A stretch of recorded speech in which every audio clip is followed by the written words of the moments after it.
All right. Thank you for holding. We're about to continue on with this Casper Our spooky STD. STD stories. Yeah, spooky STD. Wow, I can't fucking SPP. SPP. Spooky STDs. That's a good thing. I like to call them that. Yes. So they're ghostly STDs, basically. So we the reason we came up with I Never Saw Contracted before is we were kind of coming up with movies that we're going to, dig into this week. And we kind of talked about newer movies that were, more popular. And we brought up the next movie we're going to talk about, which is It Follows. Get out of here. That was dumb. That was dumb.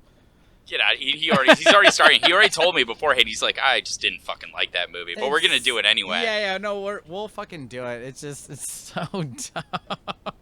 I mean, I mentioned it's a fucking couple of stoners. They're like, dude, it'd be an awesome horror movie. Is a ghost that follows you by this STD that's being passed along, and it just walks the whole time. Go ahead, break it down for us. All right, cool. So anyway. It Follows is kind of more my style of Contracted, where it's not the same thing where it gets to the zombie apocalypse, but it's more of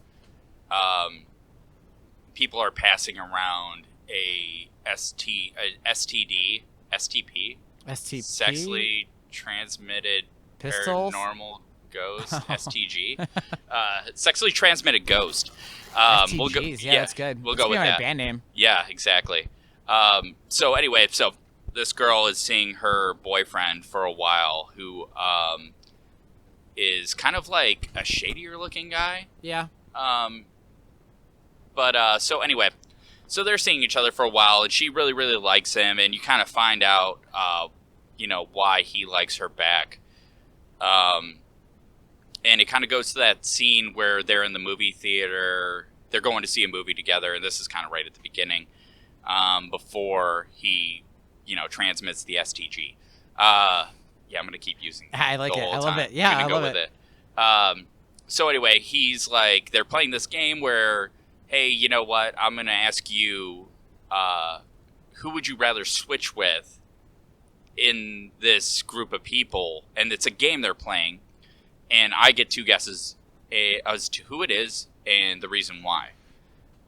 So they're in the movie theater, and he's like, she's looking around, and he has to guess, and he goes, the girl in the yellow dress. And she turns around, and he's like, what girl in the yellow dress? The one standing right behind us. And that's kind of where you get the first sense that, something's going on. And he gets real paranoid, decides, we gotta go. So it flashes forward to this scene where they are making out on the beach, and she's like, let's go back to the car. She decides she's going to sleep with him. So they end up having sex. It's, this wonderful experience. It's very, hopeful and stuff like that. And then he basically, gives her the old, towel over the face and puts her to sleep. And if goes to does it smell like chloroform? Yeah, to you? exactly. What does this smell like to you? So they go there, and she awakes after he takes her to this abandoned building, and where he kind of starts explaining what's going on or what follows after they have sex. And it's very honest. It's very kind of one of those things where if you were in that situation, what are you going to do? That's literally what you do. Right. He could have done a million other things, but I mean, this is the only option. So he shows her the spirit or the ghost or the dead person that follows them around, which can take any form or any shape. It could look like somebody it could look like a stranger. But it walks and it follows you no matter where you go or how far away you are. So he shows it to her, and it's this very traumatic scene where she's tied to a wheelchair, and he's like, I'm only doing this because I want you to know that it's real. So she sees this naked woman sitting there, walking towards the building, and she starts getting really freaked out. So this is not enough, because you want to make sure you drill it into her Yeah. that this thing is real. You're not hallucinating because of whatever drugs that I just gave you. This thing is happening. Right. So he kind of warns her, it moves slow, but it never stops moving. And don't go to a place where there's not a back way out. So that's kind of where It Follows kind of comes into, it's basically that's the opening scene.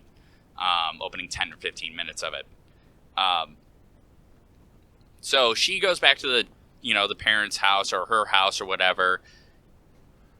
And cops come and, they ask, like, were you raped? And she's like, no. Was it consensual? It was yes.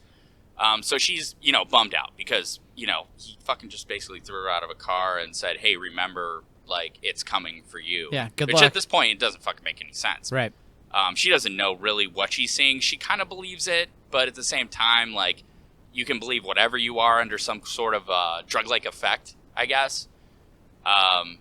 And then she starts seeing it where she goes. Like, she's at school, she sees it coming. She's with her friends, she sees it coming. And then this paranoia builds up. Where she's asking her friends, do you see it? Do you see what's there? And they're like, no, what the fuck are you talking about? So they kind of go into this whole scenario where she's got to, the only way you can get rid of this STG is by sleeping with somebody else. So she's kind of reluctant to do that because she lost her virginity to that guy. Right. So like she's having this great meaningful experience and, it's not. Also the guilt to be like, I just got to sleep with somebody just to get this thing away from me. Yeah, exactly. So, she's just like this great girl and just feels this really guilt-ridden, about, getting rid of this thing. And she really doesn't know if it's real. But slowly but surely throughout the film, she starts seeing the ghost appear more often. And her friends start believing it because the ghost that's following her starts physically attacking her. Yep. Like they do the scene at the beach where the ghost or zombie or, whatever, specter or whatever is following her, grabs her by the hair. And that's the first time her friends see it. Like, they're like, what the fuck is going on? You can see her, like, hair raised above her head. And then her friend tries to, who's, the other goofy, I guess it was Can't Hardly Wait guy that is in the ultimate friend zone. They used to be childhood friends or whatever together. They don't hang out anymore, but he's like constantly been in love with her and been, just right out of reach and, all that. So he gets attacked by this ghost as well. So they flee further and further away. And then she kind of realizes what she has to do. Where she goes across, like she has a neighbor that's next door, which is this like older guy, seems like older guy in high school, senior, maybe she's like a sophomore or junior. So she decides to sleep with him, and transferred onto him. And he's like, well, I haven't seen shit. This is, whatever. This is, I haven't seen anything. Like I've been waiting. Like I haven't seen any of this shit. Yep. So you think that kind of like, it kind of plays that everything is okay, I guess, kind of feel to it. Yeah, at this point you're like a little confused. You're like, well, what the fuck? Like, isn't this the whole thing? Like, how come she got it? This guy isn't getting anything at all? Yeah, this guy hasn't seen anything yet. It's been like, like it seemed like a week, I think, that was playing out between this, and he hadn't seen anything yet. And then she's just bad writing. Man, this movie. Yeah, this girl gets in the same fucking night. This guy takes a whole week. Like, what the fuck? Well, they were further away. You don't know how far that beach was. Oh, yeah, because that ghost doesn't stop moving, so it just keeps, it's walking. There. It's probably there watching while they're banging. I mean, that's food for thought, I guess. Okay, go. All right, I'm into this right now. I'm about to get into this. So anyway, so she's like basically locked in a room, won't see anybody. She's still really paranoid about what's going on. Basically, the guy that she first slept with said, if it gets you, it's going to come back to me and go all the way down the line. He got the STD or STG from a girl he met in a bar, and, nobody knows really where it started. So, the further away you stay away from it, and you got to just keep transferring it on. So she's locked in the room. Won't leave her room, won't eat, won't do anything, and is looking out the window and sees somebody walking down the street. Just looks like a normal person walking down the street, and then it kind of starts banging on the front door of the guy she slept with that hadn't seen anything yet. And then it breaks into the window and goes in the house. Well, I mean, I guess if it's walking everywhere, it's probably going to take it a while for it to finally get to him. If he's just constantly moving around, I imagine it's going to take forever. Yeah. So get the fuck out of here. So anyway. It's like the Forrest Gump of STD ghosts. Well, Forrest Gump could run. All right? Well, yeah. I mean, why can't this ghost run? It could be like... Same reason Michael Myers can't run. Oh, jeez. He just fucking stalks the shit out of you. That's why. All right. Touche. Keep going. All right. So anyway. So he breaks into this house, or the ghost breaks in the house, and she follows it upstairs. And she's trying to warn him that it's coming. It's coming to kill him. That's what she said? And that is what she said. Not all the time, though. No. So anyway, so she goes upstairs, and he's being killed by a specter that looks like his mom or whatever. So she decides, that it's time to get out of there. Because basically that last person she slept with is, that person's dead, so it means the ghost is coming to her. Which I guess is that's a good twist to throw back into it. Like, it's the fact that the paranoia is, like, you never really know if you're safe, because that person that 40 people down the line could die, and it could always come back to you. Right. I mean, that's true. But I mean, like, I'm talking about the writing factor as is. You hit a certain point and go, okay, we need to have a death here. The ghost finally is going to kill this dude. Where do we go now? Oh, all right, let's have the ghost go back to her since she was the last one to have it. That I give it props for. Yeah. So she basically starts, running away, and her friends decide that they're going to kind of try to kill it. By putting her in a pool and surrounding it by electrical appliances, which I thought was, like, really cool. I felt like it was more of an 80s vibe, which is why I dug that It Follows so much. And she basically is in this pool, and the ghost or whatever that's following her basically starts throwing the electrical appliances in the pool, like, with her, and thank God it doesn't work, because she would be shocked to shit, right? Mm-hmm. Basically, goes from there, goes back home, and she sleeps with her best friend and transfers it on to him, where she feels really guilty about, but she feels like she's fallen in love with that character almost, to the point where if they both have it and they're both together, then they can both run away from it together, which is, like, the part about it that a lot of people don't get, is the fact that she does end up with, like, the character of the She's All That character, or whatever you said. Can't hardly wait. Can't hardly wait. They're all the same fucking movie. I think those are to both me. Jennifer Love Hewitt, though. Yeah, I think they are both. Yeah, Jennifer Love Hewitt and probably both of those. So anyway, the underlining part about the story is that, she gets into it with her longtime, like, boy that's been chasing her, and, at the end, it does this really eerie scene where they're both walking down the sidewalk, which it's like 5 minutes long, and there's nothing going on, and it's just them walking together, kind of smiling and looking at each other, and they're passing by lawns and people, in the suburban neighborhood, and then it kind of flashes back, and then you could see something that's walking behind them, and that's kind of where It Follows kind of wraps up. It's not as traumatizing as Contracted, to say the least. Tony was really into that one. Can't help it. That all that shit's, it's, I don't know. It's exciting and gross all at the same time. And that's kind of where we where we come to butting of heads. Is I'm more into story and stuff like that, where I kind of felt It Follows had, like, I guess it would be comparable to a teen Stranger Things almost, where the friends are, like, together, the parents aren't really part of the movie.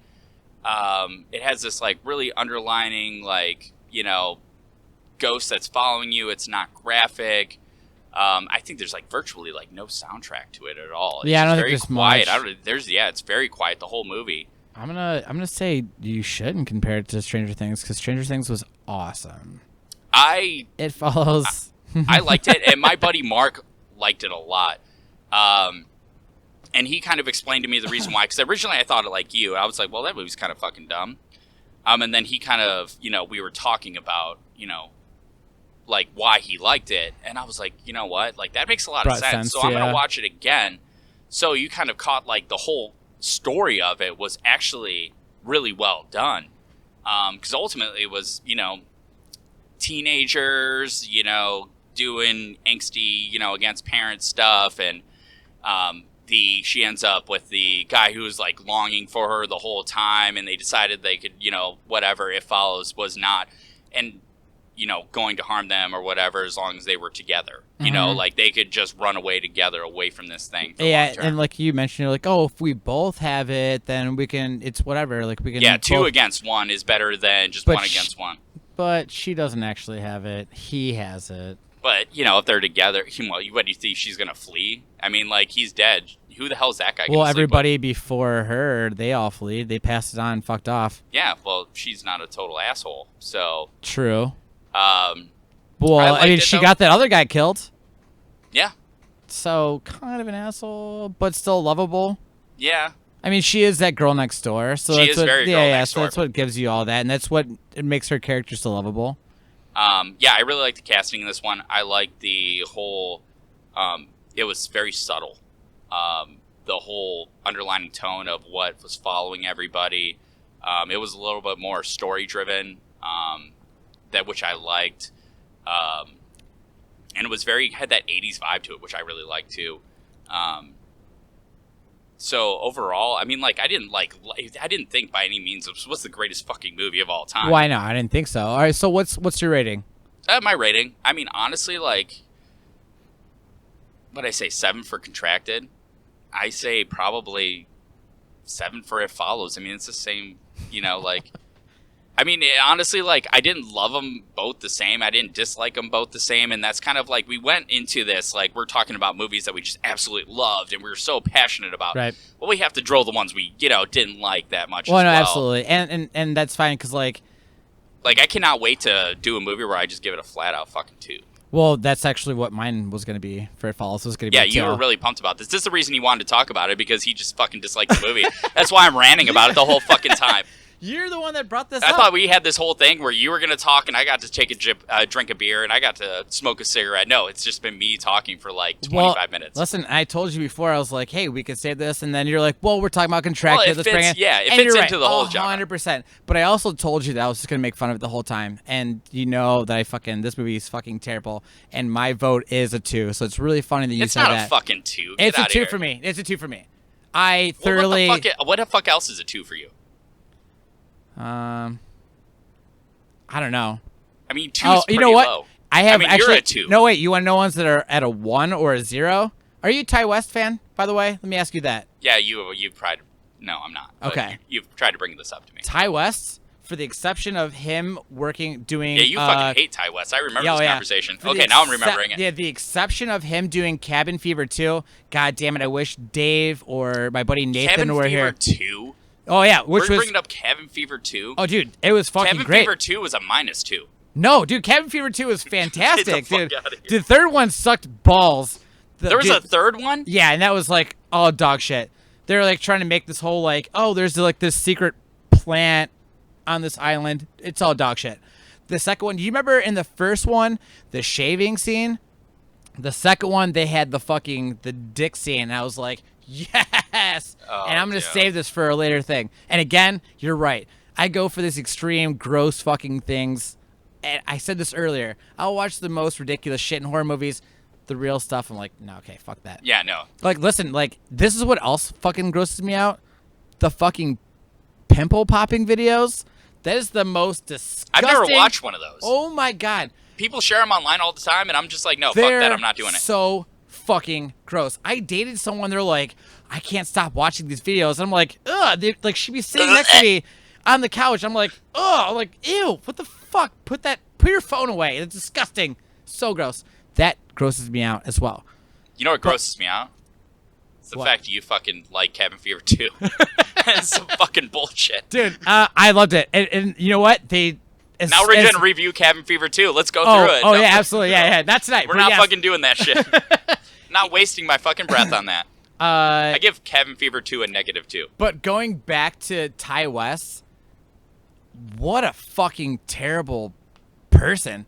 And you know what though? I say this because I listen, I do enjoy suspense as long as it's done correctly. This fucking guy will make an hour and a 45-minute movie. There is dog shit happening for an hour and 40 minutes. The last 5 minutes, everything happens and it's over. Yeah, I agree. Innkeepers, House of the Devil, the 2 worst fucking movies I've ever seen. Ty West. And if my buddy Nathan or Dave were here, they would fucking argue with me hands down. Like, they thought it was great. Well, that's where we bring up, like, I got this atmosphere thing, and there's people that will literally just drive just atmosphere. You got to have a fucking balance. Like, atmosphere for me carries heavier on most things, but you cannot just ride the atmosphere the whole fucking time. It's like driving down a fucking fog-driven road. And that's exactly what it is. Like, a foggy road in your car by yourself. You're just driving, you're like, well, this is kind of creepy. But also really you're also boring. doing it for an hour and 45 minutes? Like, yeah. Yeah, no, like, House of the Devil. Have you seen that movie? I watched it. Okay, so essentially, if you haven't seen it, this girl goes to this house to babysit, the grandmother or like the wife, which there's an old couple, but the husband's like, I got to go out and do this. You probably don't really have to worry about her. She's upstairs. And then she's hanging out watching TV for like 5-10 minutes. Then there's like an 80s montage of her cleaning the house. And then there's just like nothing going on. Actually, let me say that in the first 10 minutes there is they're doing plot development about people you don't give a shit about. Yeah, and there's actually a cool death scene that does happen in like the first 10 minutes, but then there's just fucking nonsense. Cool, creepy sounds for a fucking hour all around the house where the girl's walking around looking for it, and then the last 10 minutes you're like, "Oh, there's a fucking devil cult up in the attic with the grandmother." You're like, what the fuck? What the hell? Where did this even come from? It's that cinematography, too, that is so bland and boring, too. It's just like... Oh, my God. But it's part of the atmosphere. It's so terrible. It's almost as I bad as Cabin Fever 2. I hate Ty West, except for Cabin Fever 2. That's the only good thing that he did. Although he's also just piggybacking off of fucking Eli Roth. Yeah. Man, fuck that movie. 2. All right. And you know what? And we're going to probably have a little bit of a versus here. Okay, but we've talked about this a little bit, and you're probably not going to be as strong-hated as I was to It Follows, but ladies and gentlemen... I like to give movies their fair shake, and I do most... I mean, Cabin Fever 2 was watchable, but I just think that it's fucking ridiculous that you liked it so much. Well, dude, I love all, like, the crazy gore and shit, like... I mean, that's why I love the fucking Evil Dead. Like, Sam Raimi's, like, his gore is fucking awesome. The color of the blood is awesome. How dare you fucking bring that up with the same breath as fucking Evil Dead? I'm saying the gore that I love, okay? This is where it started. That motherfucker started me at, like, 8 years old loving that shitty gore stuff. Yeah. So, all right, we're going to do our verses here. 'Cause we mentioned this earlier. This is the last movie we're going to discuss. Don't Breathe, okay? I went and saw this movie in the theater after I saw the trailer. I thought it was like, this looks so exciting. That's what I thought too. And I went in the theater, I watched it, and as I mentioned before, those of you that don't know me, I do have a lip ring. Make fun of me, I don't give a fuck. But I didn't have a ball in the lip ring I had. I was like on the edge of my seat. Those seats in the theaters are comfy as fuck. You can relax, lay all the way back as your feet gets propped up. I had mine fucking rolled down. I was sitting at the edge of the seat watching this movie. And I was so caught up into it, again, putting myself in the position of these people, that I was like putting my upper lip into like my lip ring and like just playing with it like that, like in and out, where I actually had like a fucking scratch on my lip because I was just so like caught up and intense. Where's the fucking Tylenol? So all right, so let's get into this. You lay it out. Okay, now you can have your drinks now. I'm gonna break this one down. And I'm gonna chime in the whole time. All right, perfect. I'm not gonna shit on it like you shit on my movie, though. Dude, then pick better movies. So, all right, if you haven't seen Don't Breathe, it's about these 3 kids that essentially go and rob houses where the one kid, his dad's a realtor, and he has copies of all of the keys for all of these houses. So this kid will steal a pair of keys, gets his 2 friends. They would break into the house. Well, not break in. They have a spare keys. They would steal a bunch of shit. Then they would like throw a brick through the window and set the alarm off. So people are like, oh shit, there's a break-in. Well, one of them comes up with like, they hear something. They go, well, there's this like run down neighborhood where it's like essentially a ghost town. There's only one guy that lives in this neighborhood. The whole street's abandoned besides him, and he's an old vet. So they're like, and you find out that he's also blind. So they're like, they're scouting out the house, and they're like, well, here's the best part.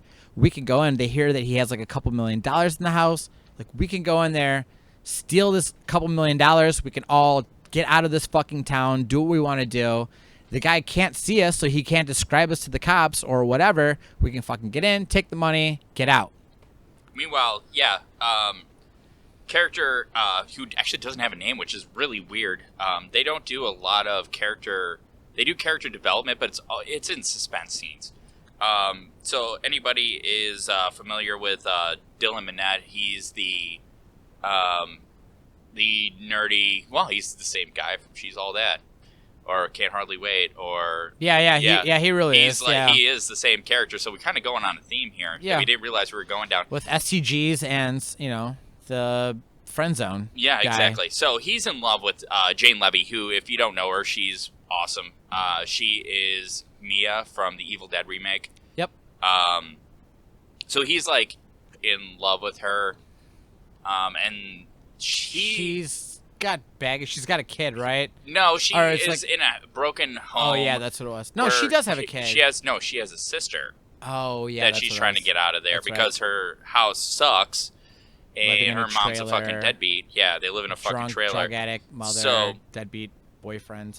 Their friend Money, who's like the guy who introduces them to this grand scheme of things, says there's money in there, and he's basically like, fuck that, we break in there, we're gonna fucking be, that's a fucking huge felony, versus like they just stole like actual material things that couldn't be really tracked back to them before. So he says, fuck this, I'm out. And she basically plays that whole, well, you like me kind of like fucking shady shit. Yeah. Like manipulative almost. Yeah, absolutely. And she kind of convinces him to break into this house because she wants to get her sister out of there. So they kind of scout it out, and they find out the dude's fucking blind, and that hits another moral road with them. And they're like, hey, you know what? Because this guy's fucking blind, he's no saint. You find out that the guy definitely is not a saint. Yeah. So from there on, they kind of go there. He's like, fuck this, we're doing this tomorrow night. So they go to this fucking house, which is in Detroit. Good old fucking Detroit. Nowhere else in the fucking world will this happen other than fucking Detroit. Bonus points. So they basically break into this house to look for this money, where this blind veteran had lived. And then, things start going really. Yeah, so when they first get in, it's nighttime. He does have like a dog, which they like sleep like a sleeping pill and with the snacks or whatever. Then they break in. So of course it's nighttime. The old man's sleeping. So they're trying to get in and like get out as quick as possible. And trying to be quiet. So they get in and they like take your shoes off, and getting in, and they're all taking turns like trying to like search for shit. Different closets, bedrooms, drawers, whatever. So they think, and essentially the money is upstairs. And Money, the kind of the douchier character of the entire movie, kind of goes upstairs and tries to muster gas, I guess. Yeah, he's got his own little concoction in a fucking Pepsi bottle that he tries to put in there, put him to sleep. So he thinks that everything is A-okay, and he goes, nothing's up there, comes downstairs, and there's a locked door to the basement. So they think, just because there's a locked door, that, money must be behind it. So he thinks that it's okay because the guy supposedly upstairs is knocked out, that he decides to blow the lock off with a pistol. Yeah. And that's when they wake up the old fucking, Mr. Magoo veteran dude. Yeah. And and this is where, like, the first really, like, that, like, jump scare kind of happens, because they're like, no, it's cool, he's knocked out, so like we'll just use the gun to shoot the lock off. And then that happens, and then you get that like, who's there? And they all like jump like, oh fuck, the blind guy's now downstairs on the same floor as them, like in the same room, probably like 6 feet away from them. Yeah. So Money tries to take like the front, being like, hey, I got this fucking gun. I'm gonna fucking blow your head off. Right. And so like the old guy, he's like kind of moving closer, like, don't shoot, like I'm blind, so like it's cool, like don't get crazy. And the black guy's like, you know, like when he's like, hey, listen, he's like, you know, He's not black, by the way. he's not? No, he's not. He's a white guy. No, he's not. Yeah, he is. Totally is. Bring up a picture. Let me see this. All right, guys. Hiatus 2 seconds. I still want to talk. Oh, he looks like, oh my god. Well, he looks like fucking what's that shitty rapper with the ones Post Malone? Yeah, Post Malone. Well-kept Post Malone. I could go I don't know with that. why he seemed like he was black in the movie. Well, I guess now. Okay, I guess now I'm an accidental racist. It's been a little while since I watched the movie.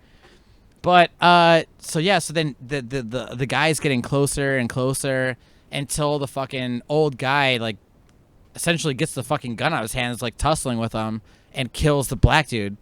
Right? He's like, well, this guy's intruded my house. Boom, kills him with his own gun. So now the girl and the main character, they're both standing there trying to stay quiet and not have any like squeaks or breath of air like being known. So because this guy thinks it's just one guy's in the house trying to break in. So this is when like the old guy is now like dragging the body and like trying to like get rid of it until I believe one of them takes a step and then the floor creaks. Yeah, because the guy had basically ran out. The Dylan guy, the guy from 13 Reasons Why, had walked out the back door, was like, fuck this, you know, you got a fucking gun, like, this is fucking serious shit if we get busted. Yeah.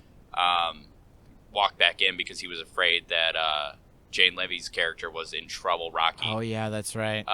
And he had taken a step on the wooden floor with his chucks on, and you had felt like he could hear the floor squeak. Yeah.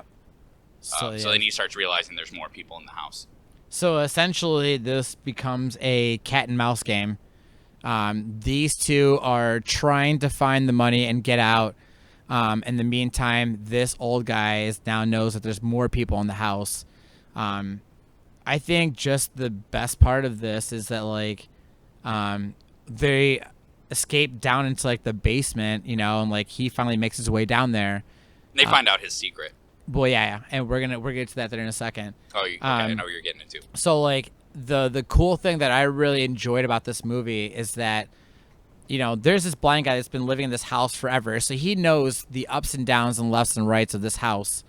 You know, the thing is that like when he is when they're down in the basement and he knows they're down there, he fucking shuts the power off, and now these two kids are in this basement fucking blindsided. Yeah, like hands they're out. in his world now. Yeah, like hands out, trying to feel around like walls. There's like aisles of like all these different shelves and shit they're trying to get through, and this guy like is obviously going all off of sound and like just chasing him around. Like that's scary as fuck already, you know? Like yeah, and they do that. Like that cinematography right there was really well done. Yeah, it's very dim, but you can see everything that's going on. It's not your cheesy normal night shot where it's green and you can see their eyes are glowing and all that. It's very very it's very very dim, very dark. It's almost like black and white, very dark black and white. Right. Yeah. Which I thought was very effective that way because you know you do a night shot movie and you're just like, oh fuck, here's another night shot scene. Yeah.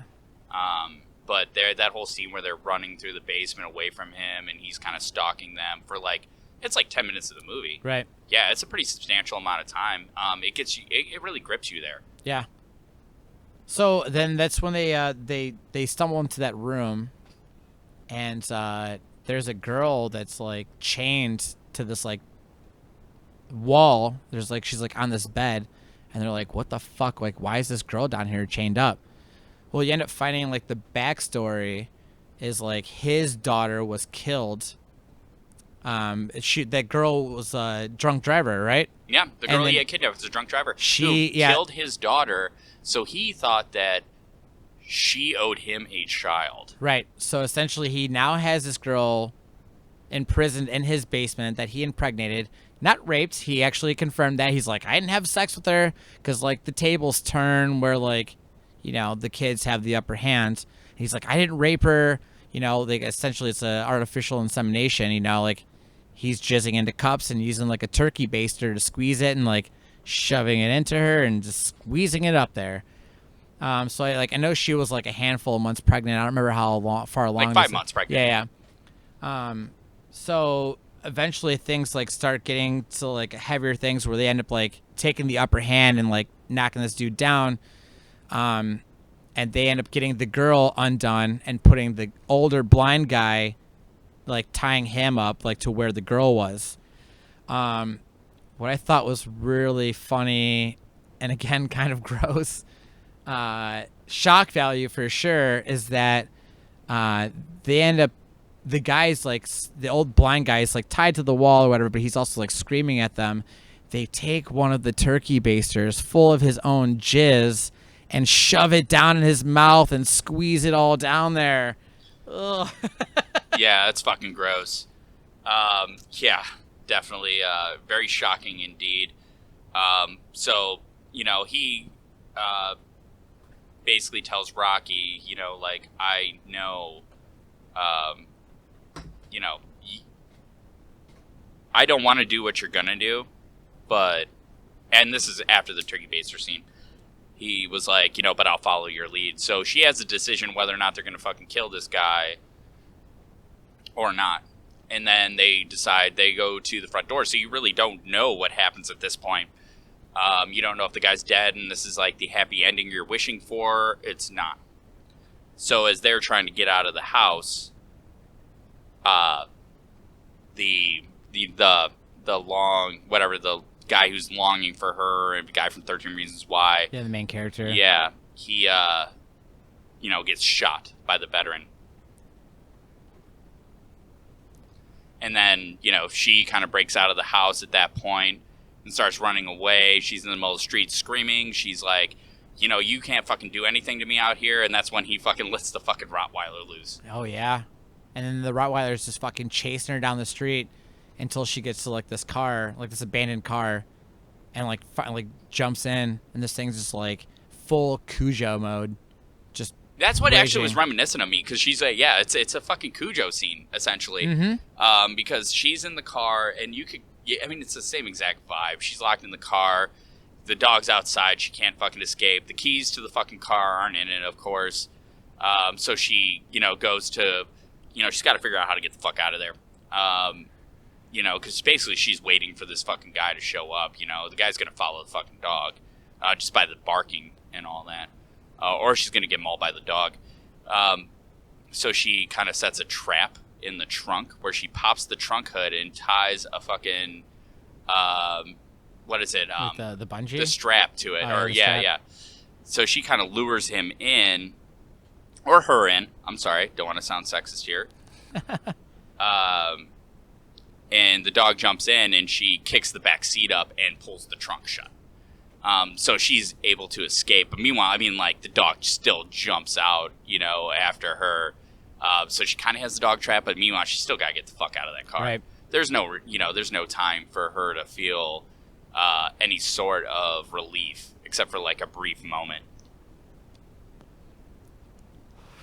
Oh, I didn't know you were stopping there. Yeah, so then she ends up the guy ends up showing up, and then there was like a fight scene there. Those two are tussling around. And he brings her back to the house. Yeah. Oh yeah, that's right. He fucking knocks her out and like drags her all the way back to the house. Yeah.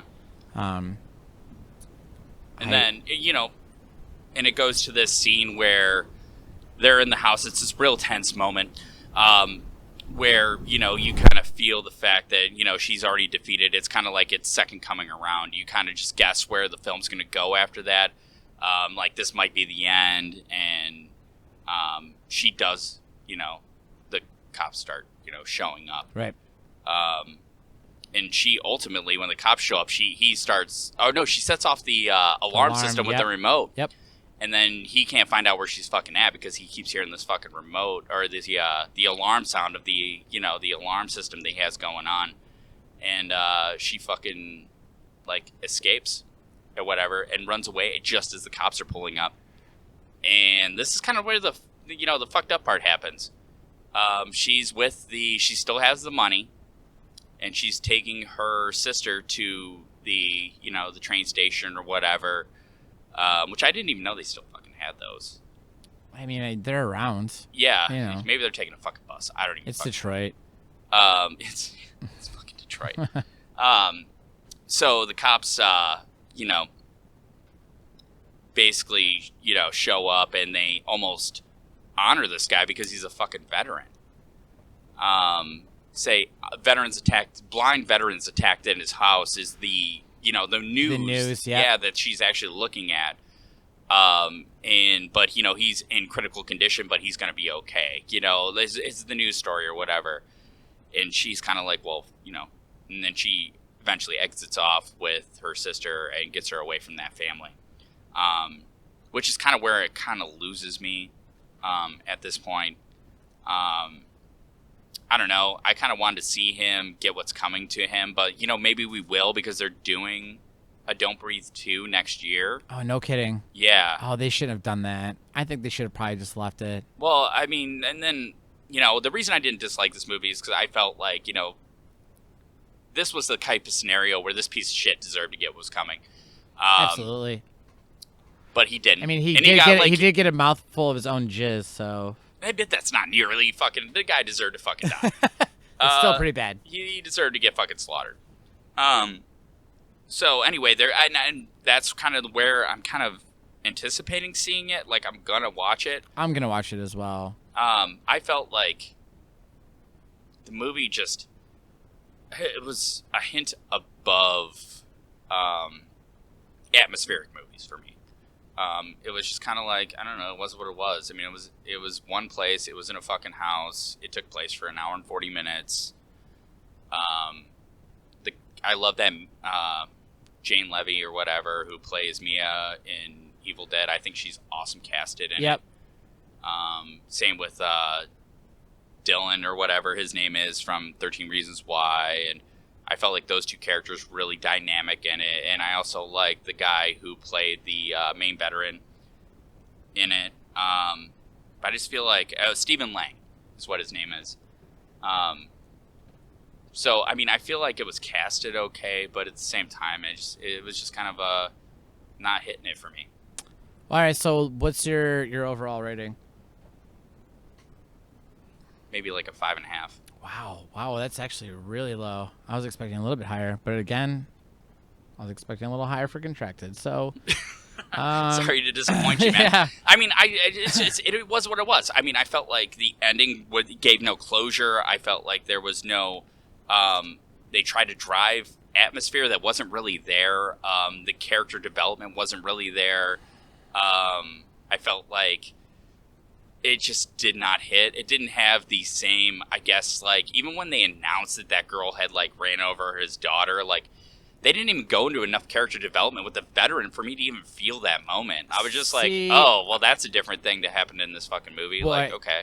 For me, I would say I would give it at least an 8.